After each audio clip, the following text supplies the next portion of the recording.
اللہ اکبر اللہ اکبر اللہ اکبر اللہ اکبر۔ ماہ رمضان اللہ کی رحمتوں کا موسم بہار ہے۔ یہ وہ بابرکت مہینہ ہے کہ جس میں اللہ تبارک و تعالیٰ کے رحمت کے دروازے کھول دیے جاتے ہیں اور اس کی راتوں میں گنہگاروں کو دوزخ سے آزاد کیا جاتا ہے۔ وہ خوش نصیب لوگ ہیں کہ جنہیں یہ مبارک مہینہ پھر سے نصیب ہونے والا ہے۔ اگر کسی نے اس بابرکت مہینے میں ایمان کے ساتھ ثواب کی نیت سے روزہ رکھا تو اللہ اس کے تمام پچھلے گناہوں کو معاف فرما دیتا ہے۔ اگر ہم نے اس مبارک مہینے میں روزہ اور قرآن کا اہتمام کیا تو یہی روزہ اور قرآن کل بروز محشر اللہ کی بارگاہ میں ہمارے لیے شفاعت کرے گا۔ روزہ کہے گا کہ اللہ، میں نے اسے دن بھر کھانے پینے سے اور خواہشات نفسانی سے روکے رکھا، تو میری شفاعت اس کے حق میں قبول فرما۔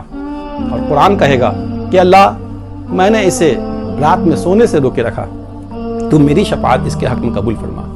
تو اللہ تبارک و تعالیٰ روزہ اور قرآن دونوں کی شفاعت کو اس بندے کے حق میں قبول فرما دے گا۔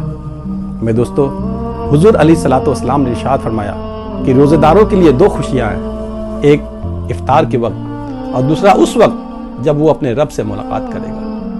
حضور نے فرمایا کہ روزہ دار کے منہ کی بو اللہ کے نزدیک مشک سے زیادہ پسندیدہ ہے۔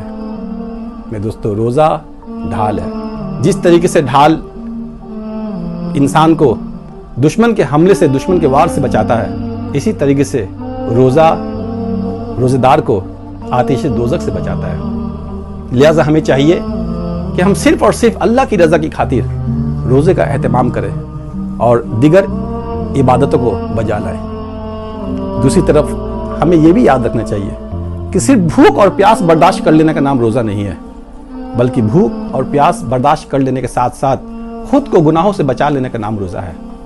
حضور علیہ الصلوۃ والسلام نے ارشاد فرمایا کہ بہت سے روزہ رکھنے والے ایسے ہیں کہ انہیں ان کے روزہ سے بھوک اور پیاس کے سوا کچھ بھی حاصل نہیں ہوتا۔ اس حدیث کا مفہوم یہ ہے کہ کوئی شخص ایسا بھی ہے کہ جو روزہ تو رکھتا ہے لیکن روزہ رکھنے کے ساتھ ساتھ کسی کو تکلیف بھی دیتا ہے، کسی کو دھوکہ بھی دیتا ہے۔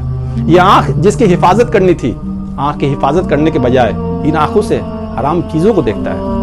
یہ زبان جس سے اللہ کی تسبیح بیان کرنی تھی، اللہ کی تسبیح بیان کرنے کے بجائے کسی کے ساتھ گالی گلوچ کرتا ہے، کسی کی غیبت کرتا ہے، کسی کی چگلی کرتا ہے۔ میرے دوستو، اگر ایسا کوئی شخص ہے تو حضور علیہ الصلوۃ والسلام نے ایسے شخص کے تعلق سے فرمایا کہ ایسے شخص کا روزہ اسے بھوک اور پیاس کے سوا کچھ بھی نہیں دیتا۔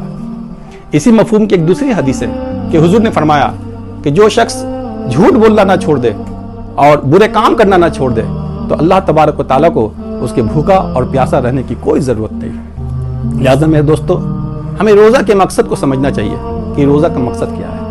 روزہ کا اصل مقصد یہ ہے کہ بندہ متقی اور پرہیزگار بن جائے۔ روزہ کے مقصد کو بیان کرتے ہوئے اللہ تبارک و تعالیٰ قرآن مقدس میں ارشاد فرماتا ہے کہ یا ایھا الذین آمنوا، کہ اے ایمان والو، کتب علیکم الصیام، تم پر روزے فرض کیے گئے، کما کتب علی الذین من قبلکم، جیسے کہ تم سے پہلے والے لوگوں پر روزہ فرض کیا گیا تھا، لعلکم تتقون، تاکہ تم متقی بن جاؤ۔ پتہ یہ چلا کہ اللہ تبارک و تعالیٰ نے روزہ اس لیے فرض فرمایا کہ بندہ روزے کے ذریعے متقی اور پرہیزگار بن جائے۔ یہ بات یاد رکھے کہ لباس اور چہرہ خوبصورت بنا لینے سے کوئی متقی اور پرہیزگار نہیں بنتا، بلکہ دل خوبصورت بنانے سے انسان متقی اور پرہیزگار بنتا ہے۔ اس لیے کہ تقوی دل میں ہوا کرتا ہے۔ حضور علیہ الصلوۃ والسلام نے اپنے دل کی طرف اشارہ کر کے فرمایا التقوی ہاؤنا، التقوی ہاؤنا، التقوی ہاؤنا۔ حضور علیہ الصلوۃ والسلام نے اپنے دل کی طرف 3 مرتبہ اشارہ فرمایا اور کہا کہ تقوی یہاں ہے۔ لہٰذا ہمیں کوشش کرنی چاہیے کہ ہم اپنے دل کو صاف و پاک کریں، اپنے دل کو خوبصورت بنانے کی کوشش کریں۔ اگر ہم نے اپنے دل کو پاک کر لیا، اگر ہم نے اپنے دل کو گناہوں سے صاف کر لیا، تو اللہ تبارک و تعالیٰ قرآن میں فرماتا ہے کہ ان اللہ یحب المتقین، کہ بے شک اللہ متقی سے محبت فرماتا ہے، بے شک اللہ پرہیزگاروں سے محبت فرماتا ہے۔ اور دوسری جگہ اللہ ارشاد فرماتا ہے کہ ان اکرمکم عند اللہ اتقاکم، کہ بے شک اللہ کے نزدیک سب سے زیادہ عزت دار وہ شخص ہے جو سب سے زیادہ متقی اور پرہیزگار ہے۔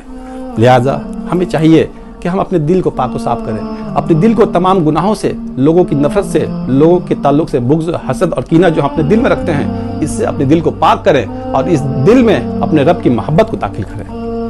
اللہ سے دعا ہے کہ اللہ تبارک و تعالی ہمیں اس ماہ رمضان میں متقی اور پرہیزگار بن کر زندگی گزارنے کی توفیق عطا فرمائے، اور ماہ رمضان کے بعد بھی اس کے اثرات ہمارے اوپر رہے۔ اللہ سے دعا کہ اللہ تبارک و تعالی ہمیں ان باتوں کی توفیق عطا فرمائے۔